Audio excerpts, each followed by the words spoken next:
اور پھر 2 رکعت نماز پڑھنے کے بعد بھی 4 رکعت سنت ہے، پھر 2 رکعت سنت ہے، پھر 2 رکعت نفل ہے، ان تمام کی ادائیگی کر کے ہم مسجد سے باہر نکلے. لیکن ایسا نہیں ہوتا. کم سے کم جمعہ کی نماز پڑھنے جاتے ہیں تو جمعہ کو تو مکمل پڑھیے. جس دن آپ کو سمجھ میں آئے کہ جمعہ کا دن ہے، محسوس ہو جائے، اس دن آپ سب سے پہلے فجر کی نماز پڑھیے.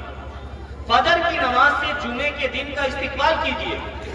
فجر کی نماز، اس کی سنتوں کے بارے میں اللہ کے نبی صلی اللہ علیہ وسلم نے فرمایا کہ فجر کی جو 2 رکعت سنت ہے وہ اس دنیا سے اور دنیا اور آسمان، زمین اور آسمان کے بیچ میں، دنیا و ما فیہا، زمین اور آسمان اور ان کے بیچ میں جتنی بھی چیزیں ہیں ان تمام چیزوں سے بہتر ہے فجر کی 2 رکعت نماز.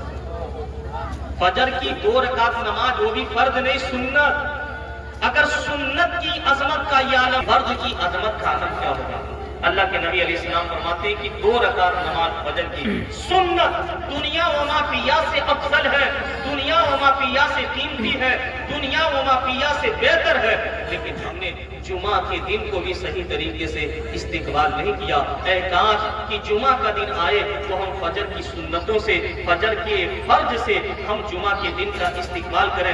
کیونکہ جب جمعہ کا دن آتا ہے اس کی عظمت دوبالا ہو جاتی ہے، اس دن کا رتبہ بڑھ جاتا ہے. حدیث پاک میں اسے عید کا دن قرار دیا گیا ہے. اور اللہ قرآن میں فرماتا ہے اذا نودی للصلاۃ من یوم الجمعہ فاسعوا الی ذکر اللہ، کہ جب جمعہ کے دن تمہارے کانوں میں آواز پہنچ جائے، جب جمعہ کے دن تمہارے کانوں میں اللہ کے گھر کی طرف سے منادی آواز پہنچا دے، فاسعوا الی ذکر اللہ، تو نہانے مت جاؤ، فوراً دوڑ کر کے اللہ کے ذکر کی طرف، اللہ کے بارگاہ کی طرف دوڑ کر کے جاؤ اور جا کر کے اللہ کی بارگاہ میں حاضر ہو جاؤ اور خرید و فروخت کو، بیع و شرع کو، دنیا داری کو پیچھے چھوڑ کر کے اللہ کی بارگاہ میں حاضر ہو کر کے وہاں پہ اللہ کی بندگی کرو. وہ اللہ کی بندگی، مسجد کی حاضری، دنیا و ما فیہا اور جو کچھ بھی تم کرتے ہو اس سے افضل چیز ہے، اس سے بہتر چیز ہے، اس سے بابرکت چیز ہے. حاتم بھائی نے اپنے دروازے پہ محفل میلاد پاک کا انعقاد کیا ہے. سال بھر تک گھر کے اندر بے پناہ رحمتیں اور بے شمار برکتیں اللہ تعالیٰ گھر کے اندر نازل فرماتا ہے. جس جگہ پہ اللہ کا ذکر ہوتا ہے وہ جگہ جنت کی کیاریوں میں سے ایک کیاری ہوتی ہے.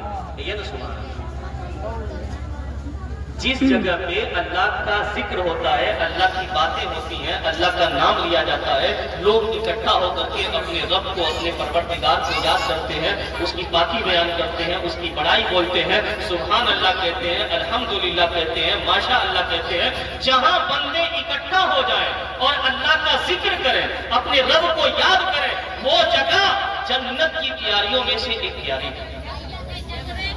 وہ جگہ جنت کی کیاریوں میں سے ایک کیاری ہے. میرے آقا فرماتے ہیں کہ میرے صحابہ، جب آپ جنت کی کیاریوں میں سے گزرو تو اس میں سے کچھ شر لیا کرو. یعنی جہاں چند میرے بندے اکٹھا ہو کے میری بات کر رہے ہو، میرا ذکر کر رہے ہو، اگر تم وہاں سے گزرنا تو یہ مت دیکھنا کہ صاحب خانہ نے تمہیں دعوت دیا ہے یا دعوت نہیں دیا ہے، صاحب خانہ نے تجھے بلایا ہے یا نہیں بلایا ہے. اگر وہاں سے تمہارا گزر ہو تو وہاں پہ رک جاؤ، ٹھہر جاؤ، اس محفل میں حاضر ہو کر کے جنت کی کیاریوں میں بیٹھنے کا اعزاز حاصل کرو. دعوت نہیں دیا ہے کھانا مت کھاؤ، دعوت نہیں دیا ہے کھانا مت کھاؤ. لیکن میلاد کی محفل، ذکر کی محفل کسی کے باپ کی محفل نہیں ہوتی ہے، کسی کے گھر کی محفل نہیں ہوتی ہے، یہ دین کی محفل ہے. یہاں کوئی بلائے یا نہ بلائے، دعوت ملے یا نہ ملے، میرے آقا کا ارشاد ہے اذا مررتم بریاض الجنہ فارتعوا، جب تم جنت کی کیاریوں سے گزرو تو ٹھہر جاؤ، رک جاؤ، وہاں جا کر کے حاضر ہو جاؤ اور جو کچھ وہاں اللہ کی رحمتیں برس رہی ہیں اسے تم حاصل کر لینا، پھر چلے جاؤ. جب جنت کی کیاریوں سے گزرو تو اس میں سے کچھ شر لیا کرو، رک جاؤ، ٹھہر جاؤ. یہ محفل کے آداب میں سے ہے.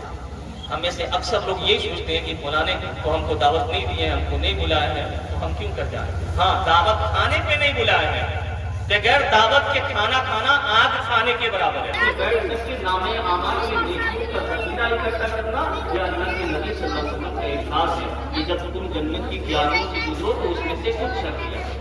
انہی چند باتوں کے ساتھ ہم اپنی گفتگو ختم کرتے ہیں، امید اس پر کہ اللہ تعالیٰ ہم کو اور آپ کو سب کو ان باتوں پہ عمل کرنے کی توفیق عطا فرمائے۔